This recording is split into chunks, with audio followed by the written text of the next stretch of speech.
माझ्या वक्तव्याचा विपर्यास करण्यात आला। मराठीबद्दल माझ्या मनात कायम आदर आहे आणि राहील। हिंदी मुंबईची बोलीभाषा या वक्तव्यावर प्रताप सरनाईक यांचे सारवासारो। वैष्णवी हगवणे मृत्यू प्रकरणी आरोपी निलेश चव्हाण, राजेंद्र आणि सुशील हगवणेची एकत्रित चौकशी सुरू। मृत्यू प्रकरणात सहभागाबाबत तपास सुरू, मोठे खुलासे होण्याची शक्यता। प्री वेडिंग बंद करा, लग्न साखरपुडा हळद एकाच दिवशी। वैष्णवी हगवणे प्रकरणानंतर मराठा समाजाने जाहीर केली आचारसंहिता। समाजहित लक्षात घेता जास्तीत जास्त लोकांनी नियम पाळण्याचं आवाहन।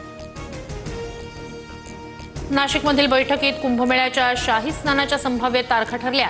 31 ऑक्टोबर 2024 ते 24 जुलै 2028 पर्यंत कुंभमेळा सुरू राहणार। पुण्यातील एमपीएससी विद्यार्थी अपघात प्रकरणी कार चालक आणि मालकाची येरवडा कारागृहात रवानगी। मद्यधुंद अवस्थेत परवाना नसताना गाडी चालवल्याचा आरोप। रस्त्यावर चहा पिणाऱ्या 12 जणांना टॅक्सीने उडवलं होतं। महाराष्ट्रात कोरोनाचा आणखी एक बळी। गेल्या 24 तासात 65 नव्या रुग्णांची नोंद। मुंबईत 22 तर पुण्यात 25 नवे रुग्ण। आतापर्यंत राज्यात सक्रिय रुग्णांची आकडेवारी 824 वर।